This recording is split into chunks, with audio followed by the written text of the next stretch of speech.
नमस्कार मित्रांनो, मी भूषण गोरे तसेच तुम्हा सर्वांचं स्वागत आहे आपला online platform Shiv Parvati career point या युट्यूब चॅनलवर। मित्रांनो, बऱ्याच दिवसापासून व्हिडिओ आला नाही, तुम्ही सुद्धा खूप वाट बघत असाल, पण काही कारणास्तव व्हिडिओ टाकू शकलो नाही। पण आता मात्र इथून पुढे मी रेग्युलर व्हिडिओ टाकण्याचा प्रयत्न करेन। ठीक आहे मित्रांनो, तर आजचा आपला विषय भूगोल मधील आपला आजचा हा भाग तिसरा आहे आणि या तिसऱ्या भागामध्ये आपण भारतातील जे काही पर्वत रांग आहे, त्यांच्या टेकड्या आहे, काही बेटे जे आहेत आणि काही त्याच्यामध्ये थंड हवेचे ठिकाण सुद्धा आलेले भारतामध्ये, जेणेकरून प्राकृतिक भूगोल हा आपण आजच्या लेक्चर मध्ये पूर्ण आढावा घेण्याचा प्रयत्न केला। ठीक आहे, तर मग जो कोणी आजचा हा व्हिडिओ पूर्ण बघेल 100% मित्र, हे जरी पाठांतराचं काम असलं तरी 75 ते 80% तुझं आजचं पूर्ण मटेरियल पाठ होणार आहे, म्हणजे होणार आहे याची गॅरंटी माझी। फक्त अट एकच आहे, तुला काही पैसे लागत नाहीये, फक्त काय करायचंय, 1 तास गुन्ह्या मनाने एका ठिकाणी बसायचंय, एका ठिकाणी टेकवून दे, पाण्याची बॉटल सोबत घे, जाऊन येणार तर जाऊन ये, ही आधीच उभारणी घे, कारण एकदाचा व्हिडिओ मधून लिंक जर तुटली तर तुला बी काही उमजणार नाही आणि मला काही सांगता येणार नाही। जरी ऑनलाईन चालू आहे तरी तुला काही उमजणार नाही याची गॅरंटी माझी। म्हणून जे काही करणार ते जाऊन ये, करून घे, पाण्याची बॉटल भरून घे, 1 तासाचा बसला की उठू नको। आणि त्याच्यानंतर हे नोट सुद्धा लिहित चाल, एक मॅप घे समोर भारताचा, त्याच्यावर ही लिहित चाल कोणत्या ठिकाणी काय आहे काय नाही, आणि त्याच्यानंतर मी गॅरंटी देतो की 80 ते 90% जे काही मी आज शिकवतोय ते तुझं पाठ झालेलं असेल, म्हणजे असेलच। ठीक आहे, तर मित्रांनो सुरुवात करू आजची पर्वत शिखरे व बेटे भारतातील। आपण आज भारताचा प्राकृतिक भूगोल पाहतो। ठीक आहे, मग भारताच्या प्राकृतिक भूगोलामध्ये आपल्याला महत्वाचं काय आहे, सर्वात जास्त याच्यावर प्रश्न आलेले मित्रांनो। ठीक आहे, तर मग आज आपण हा भाग पाहू, उद्या आपण हळूहळू एक एक टॉपिक याचा घेऊन चालू। ठीक आहे, तर सर्वात पहिला आपण सुरुवात आधी जो हिमालय पाहतो, आपण हिमालयाबद्दल आपण आधी अभ्यास करू।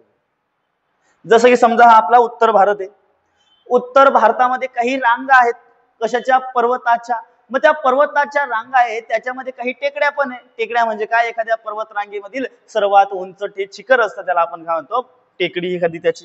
ठीक आहे, मग त्याच्यामध्ये बघू आपण की कोणत्या ठिकाणी काय आहे नेमकं।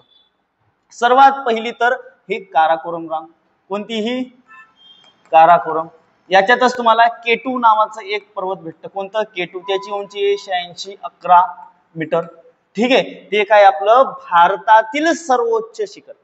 तसं तर जगातील कोणतंही तुम्हाला माहिती की माउंट एव्हरेस्ट आहे, पण माउंट एव्हरेस्ट आपल्या भारतात येतो का, तर नाही। माउंट एव्हरेस्ट कुठे जातो, आपला नेपाळमध्ये जातो। माउंट एव्हरेस्ट कुठे जातो आपला, या ठिकाणी बघा, हा माउंट एव्हरेस्ट आहे, तो जातो आपला नेपाळमध्ये। पण भारतातील कोणतं, आपलं केटू हे सर्वोच्च शिखर आहे। त्याच्यानंतर येते लडाख रांग, त्या रांगेचं नाव काय, लडाख। त्याच्यानंतर असते झास्कर रांग, त्याच्यानंतर येतं आपलं ग्रेटर हिमालय किंवा याला आपण म्हणतो बृहद हिमालय। ठीक आहे, ठीक आहे, त्याच्यानंतर येतं पीर पंजाल, त्यानंतर धौलाधार, त्याच्यानंतर शिवालिक रांग, त्याच्यानंतर इकडे आले जर तुम्ही तर इकडे दाफला, पटकाई बूम, त्याच्यानंतर गारो, खासी, जयंतिया, या 6-7 प्रकारच्या रांगा, याला आपण साध्या भाषेत म्हणतो की पूर्व हिमालय। कोणता हिमालय म्हणतो आपण त्याला, हा पूर्वेकडील हिमालय असं म्हणून सुद्धा आपण त्याला ओळखतो। ठीक आहे, त्याच्यानंतर इथं नंदादेवी नावाचं एक शिखर आहे, त्यानंतर इथं नंगा पर्वत नावाचं शिखर आहे। सर्वात महत्वाची गोष्ट तुम्ही एकच लक्षात ठेवायची, काही लक्षात नका ठेवू, तुमच्या पेपरामध्ये काय कामात पडणार तुम्हाला सांगतो। एकच लक्षात ठेवा की हिमालयामधील कोणताही पर्वत असला तरी त्याची उंची ही 7000 मीटर पेक्षा शिल्लक आहे। काय, 7000 मीटर पेक्षा शिल्लक आहे। काही गरज नाही की माउंट एव्हरेस्ट किती मीटरचा, हा किती मीटरचा, तो किती मीटरचा आहे, ही लक्षात ठेवायची गरज नाही।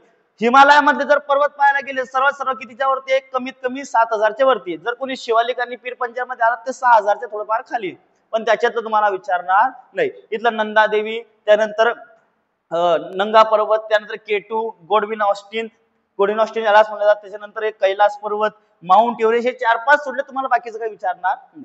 आणि याच्यात प्रत्येकाची फिगर लक्षात ठेवू नका, फक्त लक्षात काय ठेवायचं की हिमालयातील पर्वत हे 7000च्या प्लस आहे। किती आहे, 7000 मीटरच्या प्लस आहे। एवढं लक्षात ठेवलं तरी तुमचं काम 100% होतं आहे। ठीक आहे, आपण पुढे पण जाऊ अजून, हे तुम्हाला अजून मी व्यवस्थित समजून जेव्हा आपला प्रश्न आहे। ठीक आहे, हे त्याच्यामध्ये डिटेल मध्ये तुम्हाला दिलेलं आहे, कोणी जर स्क्रीनशॉट घेत असेल तर स्क्रीनशॉट घ्या, किंवा ही पीडीएफ मी आपल्या टेलिग्राम चॅनलवर सुद्धा टाकणार आहे, तर तुम्ही टेलिग्राम चॅनलला जॉईन करा आजच्या आजच, तिथे तुम्हाला बरंचसं मटेरियल भेटून जाईल। ठीक आहे, तर याच्यामध्ये पहा, जसं की नागा पर्वत आहे आपला 8126 मीटरचा, त्याच्यानंतर काराकोरम 8611, इथं बा तुमचं दाफला हिल्स आहे, त्यानंतर हे शिपकिला पास वगैरे आहेत, हे नंदादेवी बघा 7816, नंदादेवी आणि नंगा पर्वत दोन्हीपैकी मोठा कोण आहे तर 8126 मीटरला कोण आहे नंगा पर्वत. त्यानंतर नंदादेवी 7816. त्यानंतर इथं पहा दाफला आहे, बोडो आहे, त्यानंतर दिफू आहे, तरजू दर्रा आहे. ते दर्रे वगैरे म्हणजेच काय आपले जे खिंड आपण ज्याला म्हणतो त्याला दर्रा म्हणलं जातं हिंदीत. ठीक आहे. त्यानंतर आपण आता येऊ मेन प्रश्नांवर. मेन प्रश्नांवर काय ते आपण आता बघू. निलगिरी पर्वतातील सर्वोच्च शिखर कोणते. नेमका निलगिरी पर्वत येतो कुठे ते आपल्याला शिकणं गरजेचं आहे. आता निलगिरी पर्वतावर जे काही प्रश्न आहेत मी तुमच्या आत्ताच्या आत्ता तयार करतो. ठीक आहे. सर्वात पहिली गोष्ट तर निलगिरी पर्वत हे इथे येतं आपले तामिळनाडू. कसे ते तामिळनाडू. ठीक आहे. सर्वात महत्वाची गोष्ट निलगिरी पर्वताचं काय काम आहे तर ते निलगिरी पर्वताचं काम असं आहे. निलगिरी पर्वत काय करतं ते पूर्व आणि पश्चिम किनाऱ्याला जोडण्याचं काम करतं. काय पूर्व व पश्चिम किनारा जोडतो. ठीक आहे. म्हणजे या ठिकाणचे जे अशा दोन हिल्स आहेत ना यांना जोडण्याचं काम कोण करतं मग हे तर निलगिरी पर्वत रांग करते. कोण करतं तर निलगिरी पर्वत रांग. ठीक आहे. त्याच्यानंतर निलगिरी पर्वतातील सर्वोच्च शिखर आपल्याला विचारलं. मग सर्वात आधी आपल्याला काय यायला पाहिजे. आता उत्तर माहिती नाही समजा मला उत्तर आपल्याला माहिती का तर नाही. पण मी कुठेतरी थोडाफार अभ्यास केला असेल कारण तुम्ही बिना अभ्यासाचा जर गेले तुम्हाला माहिती का होणार आहे. ठीक आहे. पण थोडाफार अभ्यास झालाय. मेन जरी तुमचे पाठ असते तर मला माहिती की नंदादेवी हे कुठे येतं हिमालयामध्ये येतंय. नंदादेवी कुठे येतंय हिमालयामध्ये. नंदादेवीची आपण काय पाहिली ती 8126 असं काहीतरी होतं. ठीक आहे. एक्झॅक्ट नसलं तर चालेल पण 8126 असं काही होतं. त्याच्यानंतर तो नंगा पर्वत नंदादेवीची आपण पाहिली ती 7816. त्यानंतर वरती पाहिला तिच्या नंगा पर्वत पाहिला होता. नंगा पर्वतची किती होती रे खाली 8126. ठीक आहे. म्हणजे कुठेतरी आपल्या लक्षात काय आलं पाहिजे की हे हिमालयामधला पर्वत. ठीक आहे. आणि निलगिरी पर्वत कुठे येतोय इथं खाली तामिळनाडू जवळ. एवढं आपल्याला माहिती पाहिजे. नंतर पहा दोडा बेटा काही ऐकलं नाही काही माहिती नाही समजून घ्या. अस्तंबा महाराष्ट्राचा तर थोडाफार अभ्यास करून जासानच ना. ठीक आहे. मग अस्तंबा कशात येतो तर महाराष्ट्रात. निलगिरीचा महाराष्ट्राचा काही संबंध येतो का तर नाही. मग त्याच्यानंतर तुम्ही मेन पाठ करता तेव्हा अनाईमुडी पाठ करता का कारण दक्षिण भारतातील कुठील दक्षिण भारतातील सर्वात उंच दक्षिण भारतातील जर म्हणलं सर्वात उंच कोणतं पर्वत येतं दक्षिण भारतातील सर्वात उंच पर्वत कोणता आहे तर अनाईमुडी. कोणत्या पर्वत रांगेत येतो अन्नामलाई पर्वत रांगेतील अनाईमुडी शिखर सर्वात उंच. त्याची उंची जवळपास 2695 मीटर इतकी आहे. ठीक आहे. मग हे पण नाहीये अस्तंबा महाराष्ट्रातील. मग उत्तर काय आपलं डोडा बेटा. उत्तर काय आपलं डोडा बेटा जवळपास 2635 एवढी काही याची उंची आहे. मीटर मध्ये जर पाहायला गेलं तर दक्षिण भारतातील दुसऱ्या क्रमांकाचं हे उंच शिखर असंही म्हणलं जातं. तर मग निलगिरी पर्वतातील सर्वोच्च शिखर कोणतं झालं मग आपलं डोडा बेट्टा. कोणतं झालं डोडा बेट्टा झालं. अन्नाईमुडी काय झालं दक्षिण भारतातील सर्वात उंच शिखर आणि ते कशात येतं तुमच्या अन्नमलाई या पर्वत रांगेमध्ये येतं. बघा इथे जर तुम्ही बघितलं तर तुम्हाला इथं मी पूर्णपणे क्लिअर दाखवतो. ठीक आहे. तुम्हाला विचारलं की सोन्यासी खान कुठे भेटते तर तुम्हाला माहिती की बाबा भूतान नावाची हिल्स आहे. त्याच्यामध्ये काय भेटतं आपल्याला सर्वात जास्त हे बाबा भूतान इथं हिल्स आहे. याच्यामध्ये काय भेटतं सोने सर्वात जास्त खदाने. ह्या निलगिरी हिल्स. कार्डमम म्हणजे कशाचं तरी नाव आहे का फळाचं तुम्हाला पण माहिती सांग. ठीक आहे.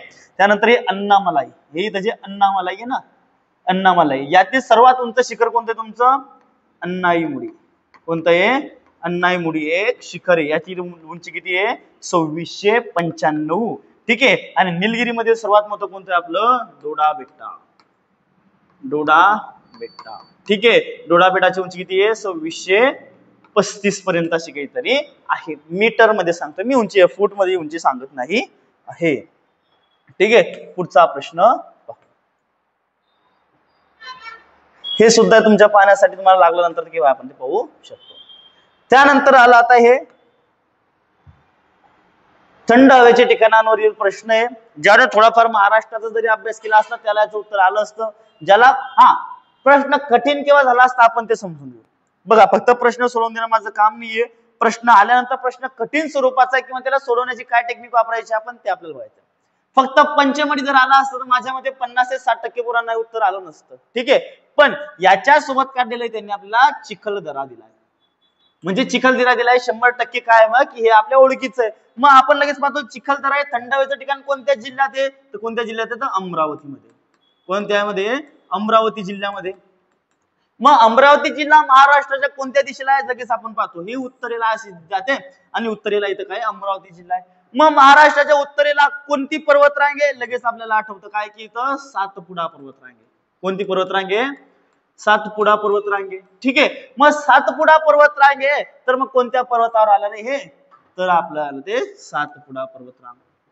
बघा उत्तर काढणं एकदम इझी आहे, फक्त लॉजिक लावणं गरजेचं आहे. ठीक आहे, पंचमढी माहिती का नाही, पण चिखलदरा वाचताय ना, चिखलदरा कोणत्या जिल्ह्यात आहे, अरवली पर्वतरांगेमध्ये. मॅपचा जर अभ्यास केला असेल तर 100% माहिती पडेल. माझ्या रेग्युलर क्लासमध्ये मी एकदम डिटेलमध्ये मॅपवर लेक्चर घेतो, जेणेकरून तुम्हाला पाठ करायची वेगळी गरजच पडत नाही. असं डायरेक्टली ज्याचा पाठ नाही चिखलदरा कुठे, तो सुद्धा उत्तर काढून घेईल. अमरावतीमध्ये, अमरावती कुठे येतं, नॉर्थ साईडला. नॉर्थ साईडला आपले कोणते, तर मग सातपुडा पर्वतरांग. पश्चिम भागाला कोणती पर्वतरांग आहे, तर तुम्ही लगेच म्हणाल की सर सह्याद्री पर्वतरांग. कोणती आहे? सह्याद्री पर्वतरांग. ठीक आहे, अरवली पर्वतरांग कशात आहे, तुम्ही म्हणाल सर राजस्थानमध्ये. अरवली पर्वतरांग कुठे आहे? राजस्थानमध्ये. ठीक आहे, आणि त्याच्यानंतर विंध्याचल पर्वतरांग कुठे, मग तुमच्या युपी आपलं एमपी मध्ये तुम्ही जाऊ शकता. खाली सुद्धा आहे तुमच्या याच्यामध्ये कर्नाटकामध्ये सुद्धा. ठीक आहे, उत्तर काढणं काही विशेष नाही. आणि पंचमढी हे युपी मधील थंड हवेचे ठिकाण, जे की कशावर येतं, या ठिकाणी आपल्या सातपुडा पर्वतरांगेमध्येच ते येतं. उत्तर काढणं काही विशेष नाहीये, आपल्याला त्याआधी समजलं. बघा आता भावनेच्या भरामध्ये काय होईल, पोरांना वाटेल की हा कळसुबाई तर आमच्या महाराष्ट्रातील सर्वात उंच शिखर आहे. पहिली गोष्ट तुमच्या लक्षात येईल. पण मित्रांनो बाकी याचे वडीलधारी व्यक्ती सुद्धा खाली बसले, त्याच्या सुद्धा लक्ष केंद्रित करा, नाहीतर मग काय एक मार्ग फुकाचा चालला जाईल. ठीक आहे, मग आपण काय विचार करू की कळसुबाई तर सगळ्यात मोठं आहे, मग कळसुबाई सगळ्यात मोठं तर शेवटी एक बी दिसत नाही, मग करा काय. मग भाऊले काय वाटतं, पहिली गोष्ट तर अर्धे पोरे प्रश्न वाटणार आहे काय, वाढत्या क्रमानं लिहा, असं कोणीच वाचणार नाही. कोणीच म्हणजे 2-4 लोक असतील. वाढत्या क्रमानं म्हणजे ते काय लिहितील माहिती का, वरतून खाली येतील, वरतून खाली. त्यांना वाटेल की सगळ्यात मोठं म्हणजे 1 नंबरला दिलंय म्हणजे या दोघींपैकी एक उत्तर आहे. उत्तर तर दोघींपैकी एक आहे, पण आपण वेगळा विचार करणार. सर्वात पहिल्यांदा मी तुम्हाला एक गोष्ट काय सांगितली की जर हिमालयामधील कोणताही पर्वत असेल तर तुम्ही त्याला सर्वात उंच धरा आणि त्याला 7000 प्लस धरून चाला. ठीक आहे, मग आपण जर गेलो तर सर्वात वरती काय आता नंदादेवी आहे. नंदादेवी तुम्हाला सांगितलं तर काय आता 78-16. ठीक आहे, मग आपण याला नंदादेवीला पाहिलं ते कुठे होतं, हिमालयामध्ये. नाही माहिती मला 78-16 का किती ते, पण एवढं माहिती की 7000 प्लस आहे.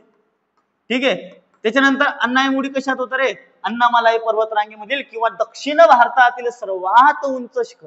काय की दक्षिण भारत, 2 तरी लक्षात ठेवा, दक्षिण भारतातील सर्वात उंच शिखर कोणता आहे तुमचा, अन्नाईमुडी.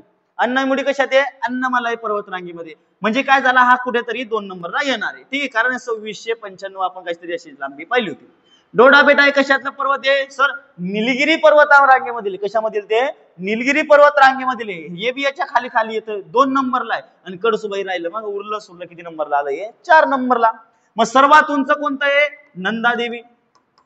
पहा पण त्यांनी वाढत्या क्रमाने सांगितलंय, मी लिहितो आता हे उतरत्या क्रमाने. त्याच्यानंतर लहान कोण आहे, तर अन्नाईमुडी. ठीक आहे, अन्नामुडी. त्याच्यानंतर कोण आहे, तर सर डोडा बेटा. आणि त्याच्यानंतर कोण आहे मग आपला भाऊ, आपली आई कळसुबाई. कोण आहे, कळसुबाई. ठीक आहे, हे आपण उतरता क्रम लागलाय. चढता क्रम काय याचा, आधी कळसुबाई 1 नंबरला, त्याच्यानंतर कोण येणार, मग तुम्ही म्हणा सर डोडा बेटा 2 नंबरला, 3 नंबरला येणारे अन्नाईमुडी आणि 4 नंबरला येणारे आपला नंदादेवी. म्हणजे ऑप्शन क्रमांक 1 काय येणार आहे आपला, बरोबर येणार. आणि हे काही वेगळे नाहीये मित्रांनो, वारंवार विचारले गेले, याच्या बाहेरचा प्रश्न येतच नाहीये तुम्हाला. ठीक आहे, 4-5 जे पाठ करून घ्यायचे, बाकी काहीच पाठ करायची गरज नाहीये, आरामात तुमचं उत्तर निघतंय. ठीक आहे, पुढचा प्रश्न पाहू. लक्षद्वीप हे बेट कोणत्या महासागरात आहे. आपण आधी आता महासागरे पाहू, कोणत्या बाजूला कोणता महासागर आहे आणि कोणत्या महासागरामध्ये कोणतं बेट आहे ते सुद्धा आपण आधी अभ्यासून घेऊ आता. ठीक आहे, हे आपला भारताचा पश्चिम किनारा. ठीक आहे, पश्चिम किनारा म्हणतो दक्षिण भाग.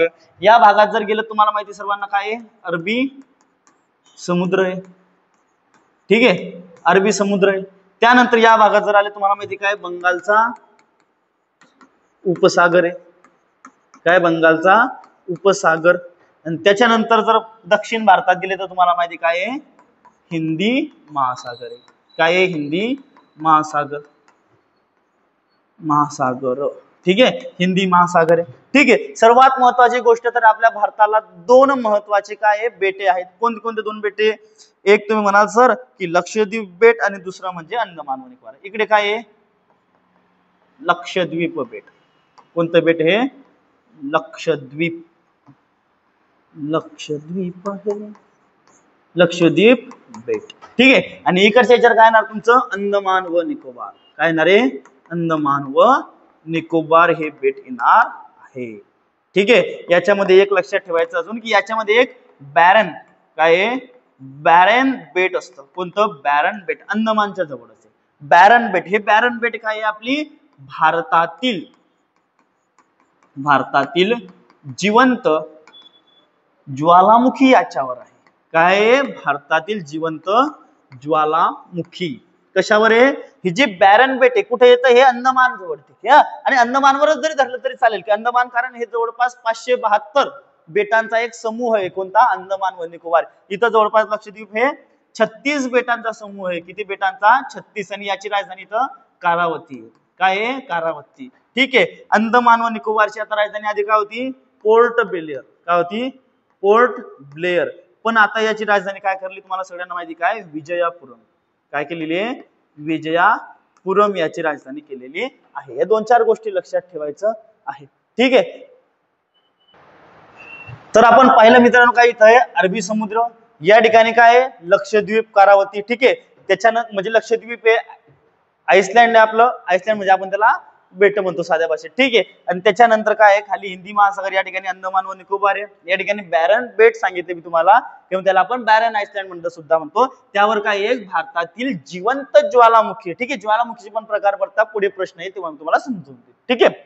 त्यानंतर अंदमान व निकोबार याची राजधानी काय सध्याची विजयापुरम करण्यात आलेली आहे. पुढे चालून तुम्हाला प्रश्न येऊ शकतो. तर दिलेल्या प्रश्नाचं उत्तर काय येईल, सर्वांना माहिती तुम्हाला की लक्षद्वीप हे बेट कोणत्या महासागरात आहे. कोणत्या महासागरात आहे तुम्हाला माहिती. मग कोणता महासागर झाला तुमचा, आता तुम्ही म्हणाल सर की महासागर तर झाला, मग आता करायचं काय. ठीक आहे. मग आपला इथं जवळच कोणता महासागर आहे, हिंदी महासागर. त्याच्यातच काय येतो मग आपला अरबी समुद्र. तर आपल्या याच्यामध्ये कशात येतात, ते हिंदी महासागर. कशात आहे मग, हिंदी महासागरामध्ये आपले लक्षद्वीप हे बेटे आहेत, या ठिकाणी आहेत. ठीक आहे. आणि आता आपला काय, हिंदी महासागर म्हणलं याला लागूनच आहे, त्याच्यामुळे काही टेन्शन घ्यायचं नाही, लगेच कोमात जायचं नाही. प्रश्न एवढा काही कठीण नाही राहत. भारतातील सर्वात मोठे नैसर्गिक बंदर कोणते. काय विचारलंय की भारतातील सर्वात मोठे नैसर्गिक बंदर कोणते. आपण 4-5 बंदर येतं, पाठच करून घ्यायची. सर्वात मोठे नैसर्गिक बंदर जर म्हणलं तर कोणतं येतं, आपलं मुंबई हे बंदर येतं. सर्वांना माहिती असायला हवं, कारण काय सर्वात बाजूने सखोल अभ्यास करायचा आहे. नैसर्गिक बंदर, ठीक आहे, सर्वात मोठे नैसर्गिक बंदर. ठीक आहे. त्याच्यानंतर हे काय तुमचं सर्वात डीपेस्ट, म्हणजे काय म्हणतात त्याला, सर्वात खोल बंदर. काय हे, सर्वात खोल. तुम्हाला एक नाव दिसेल, कृष्णाई मल्लम असं काहीतरी. ठीक आहे, कृष्णाई मल्लम. ठीक आहे. हे सुद्धा एक आपलं पोर्ट म्हणजे बंदर आहे, आणि हे सर्वात डीपेस्ट आहे. पण याच्यामध्ये काय सांगितलं बऱ्याचदा की विशाखापट्टणम हे काय तुमचं सर्वात डीपेस्ट म्हणजे सर्वात खोल बंदर आहे. गोव्याला कोणतं बंदर आहे तुम्हाला, सर मुर्मुगा. ठीक आहे. आणि कोलकात्याच मला माहिती आहे सर्वांना की हल्दिया पोर्ट आहे. कोणतं आहे, हल्दिया. ठीक आहे. कोलकात्याला हल्दिया पोर्ट आहे. आपल्याकडे लिस्ट आहे, काही टेन्शन घेऊ नका, तुम्हाला दाखवतो. हे काय आपल्या थंड हवेचे ठिकाण दिले, गुलमर्ग. ठीक आहे. मर्ग म्हणजे या शब्दाचा एक अर्थ आहे, मर्ग म्हणजे काय की आपल्या काश्मीरमध्ये जी सापडणारी काय गवत असतं ना, प्रत्येक ठिकाणी वेगवेगळ्या प्रकारचं गवत सापडलं जातं. जसं की तुम्ही आपल्या याच्यामध्ये जर गेले आफ्रिका वगैरे मध्ये सवाना टाईपचं तिथं काय येतं, गवत सापडतं. तसंच आपल्या काश्मीरमध्ये गवत सापडतं, त्याचं नाव मुर्गी. काय आहे, मर्ग किंवा मुर्ग म्हणलं जातं त्याला. ठीक आहे. आणि त्याच्यावरून काय नाव पडलं मग याचं, गुलमर्ग वगैरे हे जे 2-3 नाव आहे मर्ग वगैरे, ते नाव त्याच्यामुळे त्याचे पडलेले आहे. मग जसं जम्मू काश्मीर मध्ये काय गुलमर्ग आहे, तसं माउंट आबू हे कशात आहे तुम्हाला माहिती आहे. माउंट आबू हे पहिली गोष्ट कुठे आहे, राजस्थानमध्ये, बरोबर. राजस्थानमध्ये. त्याच्या आधी आपण पाहू की माउंट आबू हे कोणत्या टेकड्यांवर आहे, तर ही तुम्ही जर पाहिलं की थंड हवेच्या ठिकाणी कायम टेकड्यांवरच असते. मग हे थंड हवेचे ठिकाण टेकड्यांवरच का बरं असतात रे, तर सर्वात एक बेसिक लॉ आहे तुमचा विज्ञानाचा नाही झालं म्हणलं तर भूगोलमध्ये आपण बघतो की जेव्हा तुम्ही तपांबर मध्ये असतात सर्वात खाली, ठीक आहे, म्हणजे याला आपण ट्रोपोस्फिअर म्हणतात. ट्रोपोस्फिअर मध्ये काय होतं, जसं जसं आपण वरती जातो तसं तसं तापमान काय होत चालतं, कमी होतं. काय होतं, तापमान कमी होत चालतं. जसे आपण वरती जातो तसं तापमान काय होत चालतं, कमी होत चालतं तुमचं, बरोबर आहे. म्हणून त्या टाईपने जेव्हा जेव्हा तुम्ही टेकड्यांवरती जाता तेव्हा तिथं तापमान कसं असतं, मग खालील तापमानापेक्षा थोडं कमी तापमान असतं. ठीक आहे, म्हणजे वरती गेल्यानंतर तुम्हाला इथल्यापेक्षा तापमान कमीच आढळेल. म्हणून केव्हाही जे थंड हवेचे ठिकाण आहे ते तुमच्या एक प्रकारच्या टेकड्या सुद्धा आहेत. त्याच्या मागचं हे कारण आहे. ठीक आहे, मग माउंट आबू कशावर येतं, तर तुम्हाला सर अरवली पर्वतरांग. ठीक आहे, कशावर येतं, अरवली पर्वतरांग. अरवली पर्वतरांग कुठे येते, तर राजस्थानमध्ये येते. कुठे येते, राजस्थानमध्ये येते. मग अरवली पर्वतरांगेमध्ये सर्वात उंच शिखर कोणतं म्हणलं जातं, सर मग गुरु शिखर आहे. काय आहे, गुरु शिखर. ठीक आहे, एवढ्या 3-4 गोष्टी लक्षात ठेवायच्या. माउंट आबू कुठलं येईल, मग पहिली गोष्ट तर राजस्थानमध्ये येईल. मग राजस्थानमध्ये आलं तर त्याच्या कोणत्या ठिकाणांवर येते, तर अरवली पर्वत रांगेवर येते. अरवली पर्वत रांग आली म्हणजे त्याचं सर्वात उंच शिखर कोणतं झालं, तर मग गुरु शिखर झालं. हे आपल्याला माहिती पाहिजे. 2-4 गोष्टी रिलेट करायच्या आहे आणि पुढे धकायचंय. जास्त जो कचरा आहे ना नका करू. सर्वात एकदम मी स्ट्रेट फॉरवर्ड सांगेन तुम्हाला, का, कारण तुमचं त्याच्यात नुकसान. मी तुम्हाला फळावरून सर्व गोष्टी समजावून देईन. याच्याबद्दल 10 गोष्टी, त्याच्यातलं मोजून फक्त 2 लक्षात ठेवणार. ही रियालिटी आहे. हा, तेव्हा केव्हा लक्षात आहे, जेव्हा तुम्ही ती गोष्ट 5व्यांदा 6व्यांदा रिलेट करून पाहताय, जसं की तुम्हाला फक्त नजर मारायची त्याच्यावर, तेव्हा ती गोष्ट तुमच्या लक्षात राहील. मात्र काहीच नाही, भाऊ झोपेतून उठला लेक्चर पाहायला बसला आणि एखादा माझ्यासारखा सर काय करतोय, पूर्ण पढा भरून तुम्हाला सांगतोय, त्याच्यातलं तुमच्या लक्षात काहीच राहत नाहीये. Waste of the time. मी तर हेच म्हणेल. मेन गोष्ट एक प्रश्न घ्यायचा आणि त्याच्यावर पूर्ण पढा भरायचा. ते फक्त तेव्हाच पॉसिबल असतं विद्यार्थ्यांना समजून घेण्यासाठी, ज्या वेळेस तुमचा त्या गोष्टीचा पूर्ण अभ्यास झालेला आहे किंवा ती गोष्ट तुम्ही वारंवार वाचलेली आहे. अन्यथा मी पूर्ण फळा काय 2-4 पानवी भरून दिले त्याचा तुमच्यासाठी काय फायदा नाही. हा, त्याच्यातून फक्त काय दिसतं, हा सरळ तर नॉलेज एकदम 1 नंबर भाऊ चालल्या, काही फायदा नाही त्या गोष्टीचा. पण ठीक आहे, फायदा केव्हा आहे, जेव्हा ती गोष्ट तुम्हाला समजेल. म्हणून मी इतर लोकांपेक्षा तुम्हाला वेगळा वाटेन, कारण मी जे क्लिअर सांगतो, मी अजून विद्यार्थी, मी शिक्षक नाहीये. का, कारण मी जे करतोय तेच तुम्ही सुद्धा करताय. आता भले मी पोलीस भरती नाही करत आहे, पण पोलीस भरतीचा पेपर काही विशेष नाहीये. ठीक आहे, मी चांगले एक्झाम काढलेला आहे, त्याच्याबद्दल काही विशेष नाहीये. म्हणून सांगतोय तुम्हाला की ज्या परिस्थितीतून तुम्ही पुढे जाताय ना त्या परिस्थितीत तुम्ही जाताय. मला माहिती आहे एखादा व्यक्ती जर एखादी गोष्टी रिलेट करतो, ते रिलेट करण्याचा फायदा फक्त तेव्हा जेव्हा तुमचं त्याच्यावर रिव्हिजन झालेलं आहे, तुम्ही ते शिकलेले आहात. नाहीतर मी तर तुमचं माउंट आबू पासून जर काढत आणतोय की त्याची थंडाई इकडे हे तिकडे, लडाख काढतोय, लडाख मध्ये त्याचा लेह काढतोय, त्यानंतर तिथं 6 शेड्यूल मध्ये येतो, मग 6 शेड्यूल मधून मी पॉलिटी मध्ये जातोय, आणि 6वं शेड्यूल म्हणजे काय, 10वं परिशिष्ट कशाशी रिलेटेड आहे, त्यांच्यात कोणते राज्य येतात, काय येतात, काय मी इकडे मी सांगू शकतो एकदम. पण त्या गोष्टीचा काहीही अर्थ नाहीये, त्याचा तुम्हाला 0% इफेक्ट आहे. या गोष्टी करणे तेव्हाच पॉसिबल आहेत जेव्हा तुमचा अभ्यास झालेला आहे. अन्यथा कृपया पूर्ण फळा जिथं भरत असेल तिथं शक्यतो पाय मागे घ्या. का, कारण तिथं टॅलेंट आमचा दिसतोय, तुम्हाला त्याचा फायदा होत नाही. मी तर सक्त डायरेक्टली काय करतो, या गोष्टीला विरोध करतो. स्वतः मी सुद्धा अवलंबत नाही ती गोष्ट. केव्हा अवलंबावी लागेल, ज्यावेळेस तुमचं रिव्हिजन झालेलं आहे.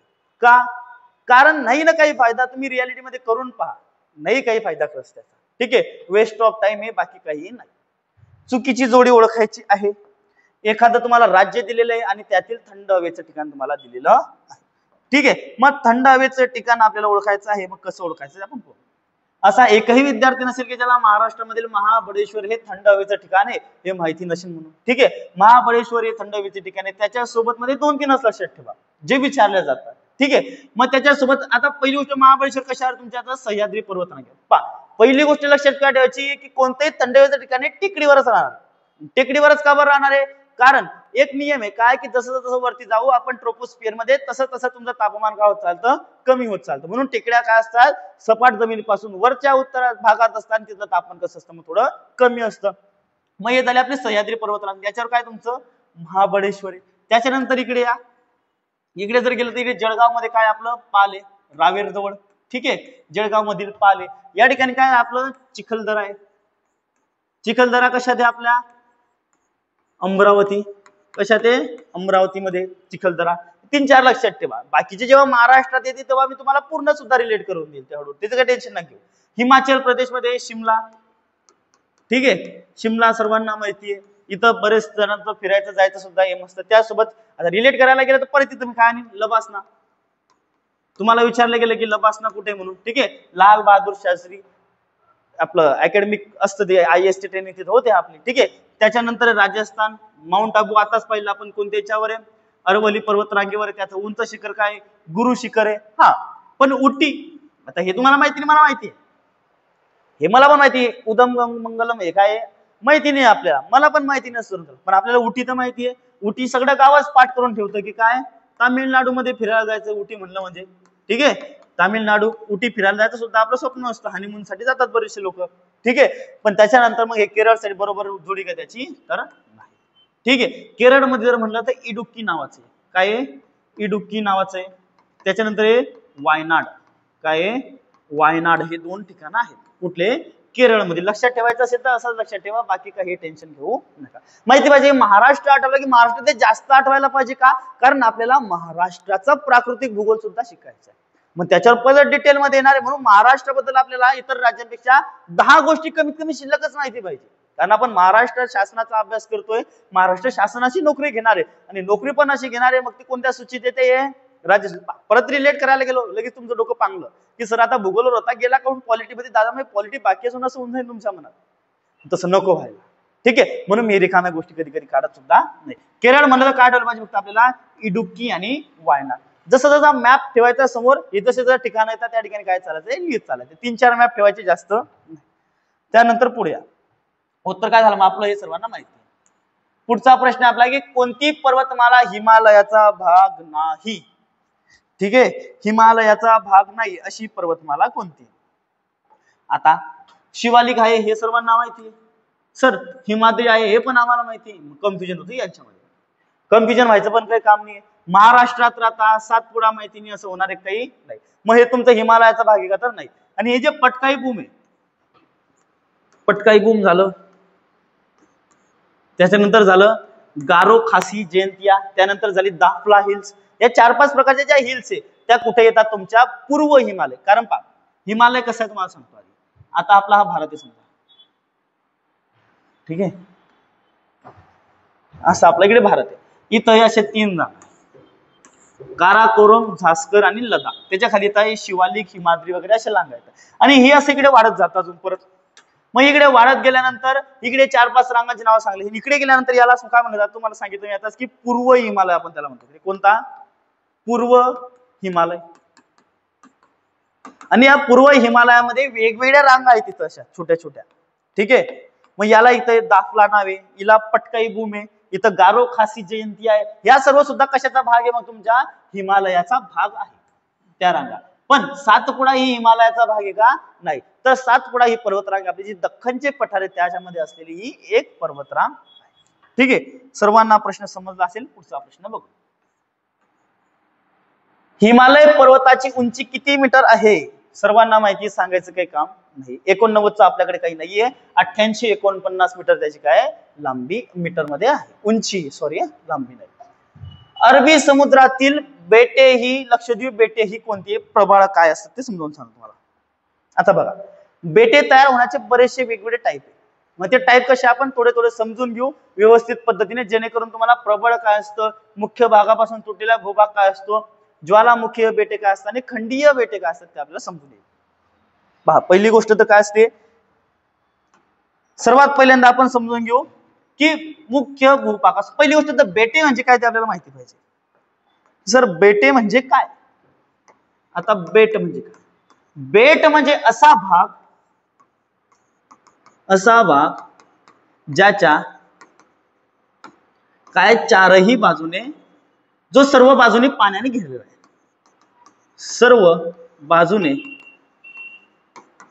पाण्याने घेरलेला आहे, ठीक आहे.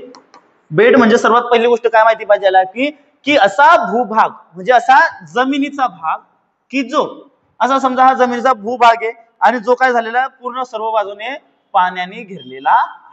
जमिनीचा असा भूभाग जो सर्व बाजूंनी पाण्याने घेरलेला आहे त्याला आपण काय म्हणतो साध्या भाषेत पहिली गोष्ट तर बेट असं म्हणतो त्याला. मग बेट म्हणजे काय ते आपल्याला समजलं. मग बेटांचे वेगवेगळे भाग काय आपण समजा आता जसं की मुख्य भूभागापासून तुटलेल्या भागाची बनली. समजा आता एक भाग आहे असा, ठीक आहे. आता हा देश आहे समजा, या देशापासून काय झाला एक देश असा एक भाग असा थोडा तुटला आणि तो भूभाग तुटून काय झाला की इकडे साईडला गेला थोडा. कारण प्लेट टेक्टोनिक थेरी तुम्ही ऐकलं असेल की भूभागामध्ये हालचाल कायम चालू असते, ठीक आहे. मग हा भाग इकडे आला आणि हा भाग काय झाला वेगळा झाला आणि तो एक बेट बनला आणि याच्या बाजूने काय झाला तर चारी बाजूने पाणी आलं. त्याला आपण जाणू की मुख्य भूभागापासून तुटलेल्या भागाची बनलेली असते. त्याच्यानंतर ज्वालामुखीय बेटे. आता ज्वालामुखीय बेटे काय असते समजा हे आता समुद्र आहे, हे पाणी असं, ठीक आहे. आता हे पाणी जरी तिथे कशा जमीन आहे समजा या ठिकाणी अशी जमीन आहे आपली, या ठिकाणी काय आहे पाणी. पाणी परत भरून घेऊ आपण व्यवस्थित त्या म्हणजे तुम्हाला समजून, ठीक आहे. हे पाणी भरलेलं आहे. मग ह्या पाण्यामध्ये काय असतं की ज्वालामुखीचा सुद्धा उद्रेक होतो. आता ज्वालामुखीचा उद्रेक झाला इथं काय बनतं तुम्हाला माहितीये, ज्वालामुखीचा उद्रेक होतो असा. या ठिकाणी परत काय भरले जाते मग ज्वाला भरली जाते, थंड होते, खडकात त्याची निर्मिती होते. परत ही वाढत वाढत जाते ज्वालामुखीचा उद्रेक वाढला आणि पुढे चालून काय असं एक टोम वरती येतं असं काय तर. आता हे टोम कसे दिसतंय ज्वालामुखी आपली हे पाण्याच्या बाहेर काय दिसतं हे डोम. जसं की तुम्हाला माहिती ज्वालामुखी आली म्हणजे असं एक पहाडासारखं तयार होतच, बरोबर आहे. मग हे पहाडासारखं तयार होतं काय तो हळूहळू तुमच्या पाण्याच्या वरती यायला लागतं. आता हे पाण्याच्या वरती दिसणारा भाग कसा दिसतोय की याच्या चारही बाजूने काय दिसतंय हे पाणी दिसतंय. आणि तुम्हाला माहिती की ज्या ज्या चारही बाजूने पाणी दिसलं आपण त्याला काय म्हणतो बेट असं म्हणतो. पण या बेटाचं नाव काय पडेल मग की ज्वालामुखीय बेटे. काय नाव पडेल त्याचं ज्वालामुखीय बेटे. खंडीय बेटे म्हणजे काय जे खांडाखांडामध्ये आहे जसे की एखादा खडक वगैरे, ठीक आहे. मग असे एका ठिकाणी असे 2-4 प्रकारचे हे जे बेटे झाले हे कोणते बेटे झाले आपले मग खंडीय बेटे. आणि प्रवाळ बेटे म्हणजे आता हे जे प्रवाळ आहे त्याला तुम्ही शेवाळ सुद्धा म्हणू शकता. त्याला इंग्रजीत म्हणतात कोरल रिप्स. तुम्ही जर ऐकलं असेल नाव तर कोरल रिप्स असं त्याला म्हणलं जातं इंग्रजीमध्ये, ठीक आहे. काय म्हणलं जातं कोरल रिप्स. आणि काही काही बेटे असतात ते समुद्रामध्ये शेवाळापासून काय ते शेवाळ वरती ते जमिनीसारखा भाग तयार करतो आणि त्याच्यापासून काय तयार होतात ही बेटे. म्हणून जी लक्षद्वीप बेटे आहेत कोणती बेटे लक्षद्वीप बेटे आहेत ती कोणत्या प्रकारची बेटे तुमची प्रवाळ म्हणजे त्याला कोणती कोरल रिप्स पासून बनलेली बेटे आहेत. कशापासून बनलेली आहे कोरल रिप्स पासून बनलेली ही बेटे आहेत कोणती लक्षद्वीप बेटे. त्यानंतर पुढचा प्रश्न घेऊ आपण. विशाखापट्टणम हे बंदर कोणत्या राज्यात आहे. विशाखापट्टणम कोणत्या राज्यात आहे ऑब्विसली तुम्हाला माहिती आहे की कोणत्या राज्यात आहे आंध्र प्रदेशमध्ये येतं. आता हे आपण थोडंफार याच्याबद्दल पाहून घेऊ की कोणत्या राज्यामध्ये कोणतं बेट आपलं कोणतं पोर्ट आहे, ठीक आहे. हे व्हिडिओवर माझे काही नोट्स आहेत ते मी ऍड केलेले पण माझे इंग्रजीमध्ये असल्यामुळे थोडा प्रॉब्लेम येऊ शकतो तुम्हाला. मी मराठीत सुद्धा ट्रान्सलेट करून टाकेल, ठीक आहे. तर आता हे तारापूर वगैरे जे झाले तिथला प्रकल्प आहे, ठीक आहे. आता मुंबई आहे JNPT आहे जवाहरलाल नेहरू पोर्ट ट्रस्ट म्हणून आहे तुम्हाला माहिती आहे. मुरुमुगाव कशातलं आपलं गोव्यामधलं आहे. त्याच्यानंतर न्यू मंगलोर कशातलं आपलं कर्नाटक मधलं आहे. कोचीन हे केरला मधलं आहे. चेन्नई हे तामिळनाडू मधलं आहे. एन्नोर सुद्धा तामिळनाडू मधलं आहे. विशाखापट्टणम पहा डीपेस्ट पोर्ट. डीपेस्ट म्हणजे काय तुमचं एकदम खोल सर्वात जास्त खड्डे असणार, ठीक आहे. त्याच्यानंतर हे पारादीप तुमच्या याच्यामधलं आहे ओडिसा. आणि कोलकाता किंवा हल्दिया पोर्ट कशातलं आपलं तुम्हाला माहिती आहे पश्चिम बंगाल मधील आहे, ठीक आहे. हळूहळू या गोष्टी तुम्हाला समजतील काही टेन्शन घेऊ नका. आपले रेग्युलर लेक्चर चालणार आहे त्याच्यामुळे जे काही तुम्हाला प्रॉब्लेम असला कृपया कमेंट मध्ये तुमचा प्रॉब्लेम सांगा आपण त्याला सोडवण्याचा प्रयत्न करू. पुढचा प्रश्न आहे पोर्टवरच आधारित आहे. कांडला बंदर हे भारतातील सर्वात खोल बंदर आहे. आताच पाहिलं आपण खोल बंदर कोणतं पाहिलं आपण विशाखापट्टणम. विशाखापट्टणम हे काय तुमचं खोल बंदर आहे. मात्र चेन्नई बंदर हे कसं आपलं कृत्रिम बंदर आहे. म्हणजे ही तुमची काय बरोबर आहे. काय चेन्नई बंदर हे कृत्रिम बंदर 100% कृत्रिम बंदर आहे. कृत्रिम या शब्दाचा अर्थ काय होतो की मानव निर्मित, ठीक आहे. आणि दुसरं असतं नैसर्गिक म्हणजे निसर्गाने दिलेलं आणि कृत्रिम म्हणजे काय मानव निर्मित हे बंदर आहे, ठीक आहे. पहिलं हे आपलं चुकीचं आहे दुसरं बरोबर आहे म्हणून काय ऑप्शन क्रमांक 2 फक्त 2 बरोबर आपलं आहे. ऑप्शन खालीवर झालंय, तिसरं वरती दुसरं खाली आलंय, ते बरोबर करून घ्या. ठीक आहे, तुम्हाला समजलं असेल. आताच आपण 4 ताऱ्याची काय केली, रिव्हिजन केली. पुढचा प्रश्न, हिमालयीन पर्वतरांगेत शिखर सर्वोच्च उंचीचे आहे. हिमालयीन पर्वतरांग, आता हिमालयीन पर्वतरांगेत सुद्धा 4-5 ठिकाणी तुम्हाला पाठ करायचे. सर्वात पहिल्यांदा काय पाठ करायचंय, माउंट एव्हरेस्ट सर्वात उंच आहे. त्याच्या खाली कोणतं आहे, K2, त्याच्यानंतर कांचनजुंगा, त्याच्यानंतर नंदादेवी, त्याच्यानंतर नंगा पर्वत. हे 4-5 पाठ करा, बाकी काही पाठ करायची गरज नाही. कारण कामेत वगैरे झारखंड रांगेतलं सुद्धा आहे, पण हे तुम्हाला पाहायची गरज नाहीये. तुम्ही म्हणाल की हिमालयीन पर्वत रांगेत सर सर्वात उंच कोणतं आहे, लगेच कांचनगंगा 85 अशी काहीतरी त्याची उंची आहे. ठीक आहे, 8519 का 79 समथिंग त्याची मीटर मध्ये उंची. ठीक आहे, एवढं पाठ करून घ्यायचं काही विशेष नाही. उंची नका लक्षात ठेवा, काही गरज नाहीये. जेवढी तुम्हाला गरज आहे ना तेवढंच मी सांगतोय. आणि रिकामा काळी कचरा पाठ करू नका रे पुरा. तुम्हाला काय माहिती का, एखादी शिक्षक वगैरे बऱ्याचशा लोकांची चुकी आहे, काय होऊन जातं, हे शिकवणारी सुद्धा माझी चुकी आहे. आता मी काही सर लोकांमध्ये चुका नाही कळत, त्यांना जे योग्य वाटत ते तुम्हाला सांगताय. आता मी ज्या पद्धतीने अभ्यास केला मी त्या पद्धतीने सांगतोय. कारण याच्यात जर आपलं काम होतं तर काय करायचं, रिकामी फिगर ते पाठ करत बसण्याची. ठीक आहे, कारण काहीतरी लॉजिक लावायचं. जेवढं तुम्ही डोक्याला टेन्शन कमी देसाल ना तेवढं तुमच्या व्यवस्थित लक्षात राहील. ठीक आहे, आणि मी तरी असंच शिकवणारा व्यक्ती. बाकी तुम्हाला आवडत असेल तर वेलकम आहे, नाही आवडत असेल तर you have lot of platform. खूप सारे तुमच्याकडे ऑप्शन सुद्धा आहे, तुम्ही कुठे जाऊ शकता, काही प्रॉब्लेम नाही. पुढचा प्रश्न आहे, खालीलपैकी वली पर्वत कोणता आहे. ठीक आहे, आता वली पर्वत काय, फोल्ड माउंटन्स म्हणला जातो इंग्रजीमध्ये. ठीक आहे, मग याच्यामध्ये काय फरक आहे काय नाही, आता याच्यापैकी उत्तर आहे किंवा नाही हे तुम्हाला सांगायचंय.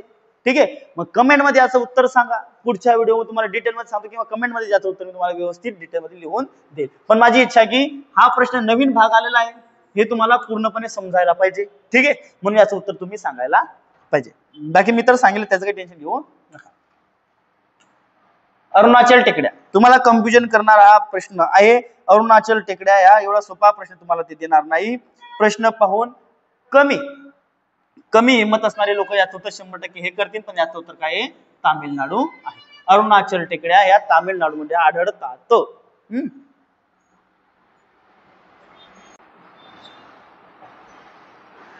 ठीक आहे मित्रांनो, हा पहा पुढचा प्रश्न. पुढचा प्रश्न म्हणतो की खालीलपैकी चुकीचा पर्याय ओळखा.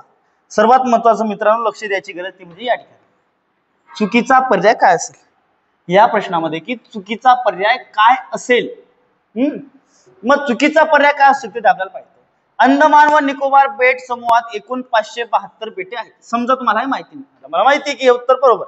ठीक आहे, समजा तुम्हाला माहिती, वेट अँड वॉच नावाची टेक्निक वापरायची. पूर्ण ते वाचून घ्यायचं, घाई करायची नाही. अंदमान व निकोबार ही 2 बेटे 10 अंश चॅनलने वेगळी झालेली आहेत. माहिती नाही आम्हाला, समजा माहिती नाही. ठीक आहे, माहिती नाही आम्हाला. पुढचा प्रश्न जाऊ. बॅरन बेटावर भारतातील एकमेव जिवंत ज्वालामुखी आढळते. ठीक आहे, हे बरोबर आहे. ज्याला माहिती आहे, आता बॅरन बेट वाचता बरेचसे लोक, त्याच्यामुळे माहिती असेल की हे बरोबर आहे. ठीक आहे, आम्हाला ही माहिती. त्यानंतर काय आहे, अंदमान हे बेट दक्षिणेकडील बेट. दक्षिणेकडील म्हणजे आता तुम्हाला माहिती सर्वांनी की ही बेट असे. ठीक आहे, मग याच्यावरचं वरचं असतं अंदमान आणि खालचं असतं निकोबार. एवढं तरी तुम्हाला माहिती पाहिजे, नाहीतर मग अभ्यास सोडून द्या. मॅपिंग तुम्हाला माहिती पाहिजे. मॅपिंगद्वारे तुमचे भूगोलाचे ना अर्धे प्रश्न सुटतील. मॅपिंग व्यवस्थित शिका, फक्त व्यवस्थित कसं शिकायचं तुम्हाला माहिती.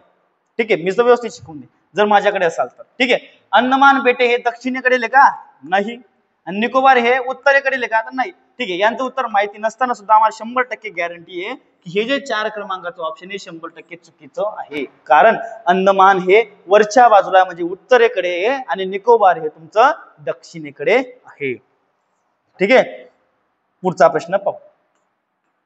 काही प्रश्न हे माहित नसताना सुटतात. फक्त काय वेळेवर डोकं वापरता आला पाहिजे, इमॅजिनेशन करता आलं पाहिजे, बाकी काही विषय नाही.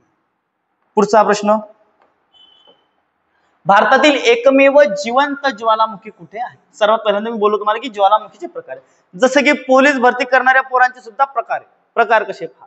आता ज्वालामुखीचे प्रकार लिहू आपण. कोणती, एक पहिली गोष्ट तर मृत ज्वालामुखी. मृत ज्वालामुखी. ठीक आहे, त्याच्यानंतर तुम्ही म्हणू शकता कधी कधी निघणारी. कधी कधी त्याचं स्पेशल नाव नाही येते मला मराठीत काय तर, इंग्रजीत त्याला डॉर्मेंट म्हणतात. ठीक आहे, कधी कधी निघणार. ठीक आहे, आणि त्याच्यानंतर कधी असते ही ऍक्टिव्ह. ऍक्टिव्ह म्हणजे आपण त्याला शकतो की चालू किंवा जिवंत. जिवंत ही असते कोमात गेलेली शक्यतो. ठीक आहे, आणि त्याच्यानंतर जिवंत ज्वालामुखी. तर ह्या 3 प्रकारामध्ये काय आहे, पोरांचे सुद्धा पर्याय. आता जे एकदमच नवीन नवीन पोरग आहे, आता जिवंत ज्वालामुखी म्हणजे काय, ही चालू एक 2 3 3 4 4 वर्षांमध्ये काय होतं, तिचा उद्रेक होतच राहतो. 4 4 5 5 वर्षांमध्ये त्याचा काय होत राहतो, उद्रेक होतच राहतो. आणि याचा पोरामध्ये कसं येईल, एकदम 12वी 13वी झाली, पहिली दुसरी मारणारा पोरगा, रेग्युलर एकदम मोटिवेशन, एक लाईन काय बोललो की करणे वालों से कुछ भी नहीं होता, हे कर ते कर, 2 4 डायलॉग ऐकले की भाऊ एकदम फॉर्म मध्ये, म्हणजे काय तो एकदम जिवंत आहे, तयारी अजून करतोय. त्याच्यानंतर येतात कधी कधी. आता हे कधी कधी वाले कोण माहितीये, जसे की 15-20 वर्षांनी फुटणारी ज्वालामुखी, 20 वर्ष 25 वर्ष की 4-5 म्हणजे असे 40-50 वर्षापर्यंत जी ज्वालामुखी फुटते, म्हणजे अजून पूर्णपणे मृत नाहीये, कधी मध्ये त्याला झटके येतात, तसा हा पोरगा असतो. ठीक आहे, हा काय असतो, जेव्हा भरती आली, आधीच विचारायला काय केले, 5-6 भरत्या मारलेल्या, भरत्या मारून थकलेला आहे, इतर कामामध्ये कुठे लागलेला आहे, पण काय भरती आली की मधातलं त्याचं एक मस्त जे वर्दी सजून ते जिवंत होतो आणि भाऊ काय होतो, इथं अभ्यासाला लागतो. आणि तिसरं असतं मग मृत, ज्यांचे वय वगैरे साईडला लागलेल्या गाड्या, वय वगैरे संपन्नात आलेले आहे, किंवा अशी ज्वालामुखी जिचा उद्रेक होऊन आता 100-200 वर्ष झालेले आहे, म्हणजे 100-200 वर्षापासून त्याचा उद्रेकच झालेला नाही, मग त्याला कोणती ज्वालामुखी घोषित केल्या जातात, की मृत ज्वालामुखी असं घोषित केल्या जातात. ठीक आहे, मग हे ज्वालामुखीचं इथं रामायण महाभारत संपवू आपण. आणि त्यामुळे आता तुम्हाला सांगितलं मी काय आहे, बॅरन बेट. कोणतं बेट आहे, बॅरन बेट. तिला आपण कोणती ज्वालामुखी म्हणतो, कुठे येते मग, बॅरन बेटावर कोणती एकमेव ज्वालामुखी आहे. बॅरन बेट हे कुठे येतं, तुमच्या अंदमान या बेटा सुद्धा येतं. खालीलपैकी कोणती टेकडी पूर्व आणि पश्चिम घाटास जोडते, आपण आताच पाहिलं थोड्या वेळा आधी, सुरुवातीचा पहिल्याच प्रश्नात सांगितलं की निलगिरीचं काय काम असतं, बिलगिरी नावाचं काहीच नाहीये, निमगिरी सुद्धा काहीच नाहीये, नल्ला मल्ला नावाची वाटलं असतं पश्चिम घाटास एक टेकडी आहे, कोणती, नल्ला मल्ला नावाची. ठीक आहे, पश्चिम घाटास आहे. आणि निलगिरीचं काय काम आहे, या ठिकाणी पहा, कार्डमम अन्नामलई अशा येईल, आणि यांना जोडण्याचं सुद्धा काय काम होते, तर निलगिरी पर्वतरांग करते. कोणती पर्वतरांग करते, निलगिरी पर्वतरांग करते. पुढचा हा प्रश्न पहा, चुकीची जोडी ओळखा. ठीक आहे, मग चुकीची जोडी कोणती ते ओळखू आपण. दार्जिलिंग, माउंट आबू तर राजस्थान, हे 100% गॅरंटी. कोडाई कॅनल हे तामिळनाडू, हे पण आपण आता थोड्या वेळा आधी पाहिलं. माझा दार्जिलिंग हे पण काय पश्चिम बंगाल आहे. मग कटक परत केरळ काय चुकीचं. ठीक आहे, परत कटक काय झालं तुमचं, चुकीचं विधान झालंय, थंड हवेची ठिकाणे आहे. भारतातील अतिप्राचीन पर्वतरांग कोणती आहे, सर्वात अतिप्राचीन पर्वतरांग भारतातील कोणती आहे, अरवली पर्वतरांग आहे. सर्वात जुनी पर्वतरांग कोणती आहे, अरवली पर्वतरांग आहे. अरवली पर्वतरांग कुठे आहे, राजस्थानमध्ये आहे. याच्यावर काय माउंट आबू नावाचं थंड हवेचं ठिकाण आहे. त्यासोबत याचा सर्वात उंच पर्वतरांग कोणती, याची गुरु शिखर हे काय त्याचं सर्वात उंच शिखर आहे. कोणतं शिखर आहे, गुरु शिखर. जास्त काही पाठांतर करायचं नाही, हिमालय आठवलं की इथं नंदा देवी, नंगा पर्वत, K2, माउंट एव्हरेस्ट, कांचनगंगा हे 2-4 आठवले पाहिजे. सह्याद्री म्हणलं तर इथं आपलं महाबळेश्वर. खाली जर गेलं तर काय तुमचं कार्डमम किंवा अन्नामलाई. अन्नामलाई मधील अन्नाईमुडी हे सर्वात मोठी टेकडी शिखर आहे त्याचं, हे आठवलं पाहिजे. बालाघाट आठवत राहा, काही घेणं देणं नाही. हे शब्द नेहमी पाठ केले जातात का, कारण रिकामं वजन वापरून घेऊ नका, याच्यावर प्रश्न येत नाही. आला चुकून मुकून तर सोडून द्याव दादा, तुम्हाला नाही येते लोकाला येणार नाही. ठीक आहे, एवढं टेन्शन घ्यायचं नाही. भारतातील कोणत्या राज्यात सर्वाधिक लांबीचा समुद्र किनारा लाभला आहे, सर्वात जास्त समुद्र किनारा लाभणारा राज्य कोणता हे सर्वांना माहिती असायला पाहिजे. तुम्ही पण म्हणा सर आम्हाला माहिती आहे की गुजरात असं आहे की ज्याला सर्वात जास्त काय लाभतोय, आपला समुद्र किनारा लागतो. त्याच्या मागे मागे आंध्र प्रदेश, तामिळनाडू यांचा सुद्धा नंबर लागतो. महाराष्ट्राला 720 किलोमीटर लांबीचा समुद्र किनारा लाभला आहे, एवढं सर्वांना माहिती. भारताच्या दक्षिणेला कोणता महासागर आहे, पहिल्यांदा आकृती काढली त्याच्या द्वारे सांगितलं की दक्षिणेला हिंदी महासागर आहे, पश्चिमेला पूर्वेला बंगालचा उपसागर आहे, पश्चिमेला अरबी समुद्र आहे, आणि अटलांटिक समुद्राचं आपलं काही घेणं देणं जवळपास नाही.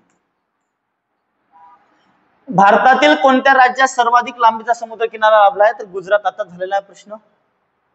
सर्वाधिक भूभाग व्यापला आहे. भूभाग म्हणजे काय, जमीन कशाने व्यापली, सर्वात जास्त आपल्याला पाहायची. ठीक आहे, जर भारताचा नकाशा तुम्ही पाहिला, समजा आपण आता भारताच्या नकाशावर जाऊ.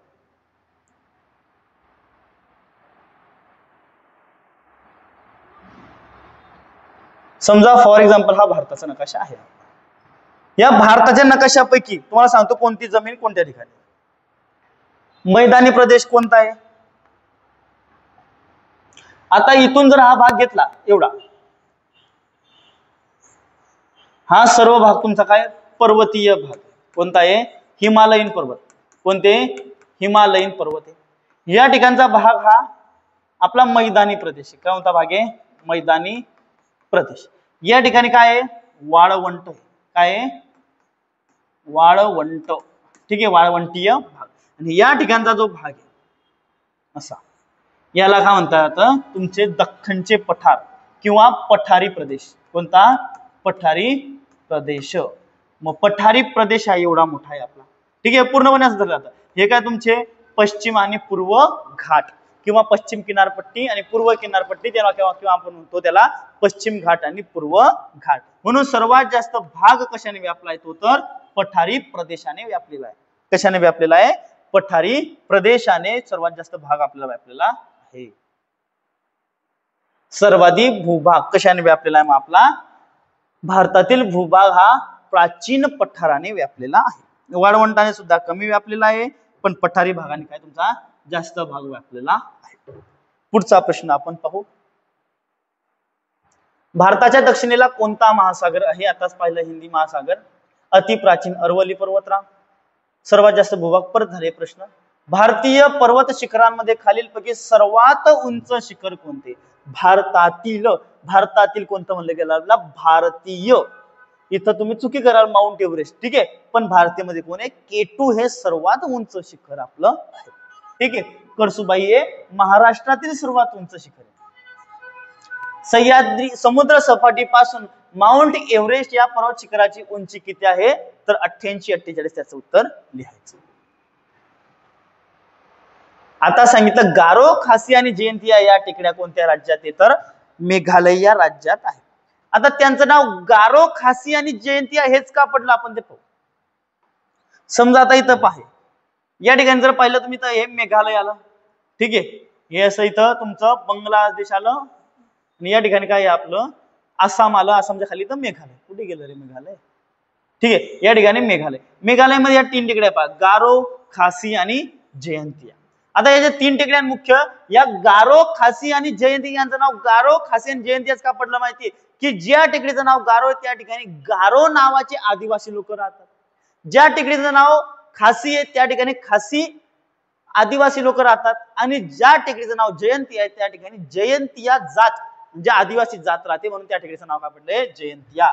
आणि पूर्व भागातील जे पूर्व हिमालय त्याच्यामध्ये कोणकोणत्या टेकड्या येतात ते आपण एकदा पाहून पाहायचं. या ठिकाणी काय आहे कांचनजुंगा इथं पाहिलं आपण. त्यानंतर आहे जयंतिया, याच्यात गारो, खासी, जयंतिया हे सांगितलं तुम्हाला. दाफला, दाफला कुठे येतं अरुणाचल प्रदेश मध्ये दाफला आहे. दाफला, मिरी, अबोर्स. ठीक आहे. दाफला, मिरी आणि अबोर हे कशात येतात पूर्णपणे अरुणाचल प्रदेश मध्ये येतात. ठीक आहे. त्यानंतर मिश्मी, मिश्म सुद्धा कसा येतात तुमचा अरुणाचल प्रदेश मध्ये. हे पाठ करून ठेवा मित्रांनो, शक्यतो तुम्हाला विचारले जाऊ शकतं.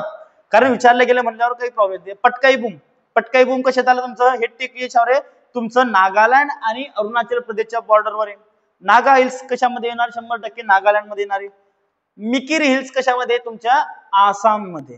ठीक आहे. मणिपूर हिल्स मणिपूर आणि नागालँडच्या बॉर्डरवर आहे. लुशाई, लुशाई कशामध्ये येते तुमचं मणिपूर मध्ये येतात. हे विचारलं जाईल तुम्हाला 100%. लुशाई हिल्स हे पेपरामध्ये येईल. लुशाई हिल्स हे तुमचं या ठिकाणचे आहे लुशाई हिल्स आहे. त्यानंतर तुमचं आरनाके इथे आपल्याशी काही घेणं देणं नाही. नागमणी, मिसो एवढं आपल्याला माहिती पाहिजे. पुढील पैकी कोणता पर्वत नाही. देवगिरी हा किल्ला आहे, सर्वांना माहिती आहे.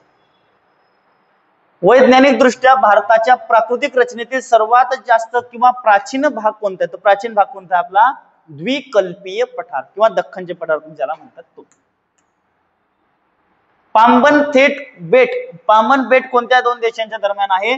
पांबन नॉट सुद्धा म्हणलं जातं त्याला, तर ते भारत आणि श्रीलंका या 2 देशांच्या दरम्यान आहे. एवढं आपल्याला माहिती पाहिजे. कैमूरच्या टेकड्या खालीलपैकी कोणत्या पर्वत रांगात आहेत तर कैमूरच्या टेकड्या खूप रेअरली प्रश्न विचारला जाईल. विंध्या रांगेमध्ये आहे. पाठ करून घ्या, काही कामाचं एवढं नाही विशेष.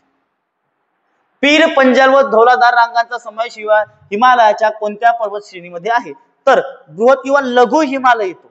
आपलं शिवालिक आहे, शिवालयाच्या खाली तुम्ही पाहिलं पीर पंजाल आहे, धौलाधार आहे, या 3-4 प्रकारचे आहे. आणि आपलं हे जे झालं लघु हिमालयाचं तो काय भाग, जसं की पीर पंजाल झालं, शिवालिक पर्वतरांग हे तुमचं जे लघु हिमालय ज्याची उंची 6000 मीटर पेक्षा काय आहे कमी, त्याला आपण कोणता हिमालय म्हणतो, लघु हिमालय असं म्हणतो. आणि ते लघु हिमालयाचा काय तुमचं भाग आहे.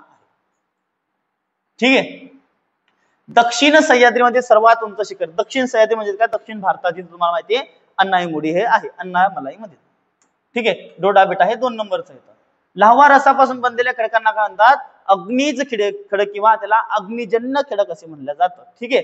त्याच्यापासूनच गाळाचे खडक तयार होतात, गाळाच्या खडकापासूनच रूपांतरित खडक तयार होतात. त्याला इंग्रजीमध्ये इग्नियस रॉक म्हणतात, याला सेडिमेंटरी रॉक्स म्हणतात आणि याला मेटामॉर्फस रॉक म्हणतात. त्यांची एक सायकल चालू असते हळूहळू. ठीक आहे. प्रेशर आलं की गाळ बनतं, गाळाच्या खडकावर प्रेशर आलं की ते रूपांतरित खडक बनतं. पण सर्वात पहिल्यांदा लाव्हा रसापासून काय होतं, लाव्हा रस जमिनीतून बाहेर येतो, लाव्हा रस थंड झाला की त्याचं खडकात रूपांतर होतं, खडकाचे हळूहळू छोटे छोटे तुकडे पडतात, त्याला आपण गाळाचे खडक म्हणतो. त्याच्या अजून जास्त बारीक तुकडे झाली त्याला आपण रूपांतरित खडक म्हणतो. बाकी काही फरक त्याच्यामध्ये नाही. पुढचा प्रश्न, गुरु शिखर खालीलपैकी कोणत्या पर्वतरांगेचे शिखर आहे? 10,000 आतापर्यंत आपण पाहिलं की अरवली पर्वतरांगेचं काय आहे, सर्वात उंच शिखर आहे. भारतातील एकमेव जिवंत ज्वालामुखी कुठे आहे तुम्हाला सांगितलं मी, बॅरन आइसलँड. आणि ते बॅरन आइसलँड कुठे, अंदमान व निकोबार या ठिकाणी आहे. ठीक आहे मित्रांनो, माझ्या मते संपले प्रश्न. तर व्हिडिओ आवडला असेल तर नक्की लाईक करा, शेअर करा व सबस्क्राईब करा. तसेच काही दिवसांमध्ये खूप चांगलं तुमच्यासाठी फ्री मध्ये मी नोट्स सर्वांना देणार आहे. फक्त व्हिडिओ रेग्युलर पाहत राहा. कमीत कमी आपलं 10,000 पर्यंत तरी सबस्क्रायबर गेले पाहिजे.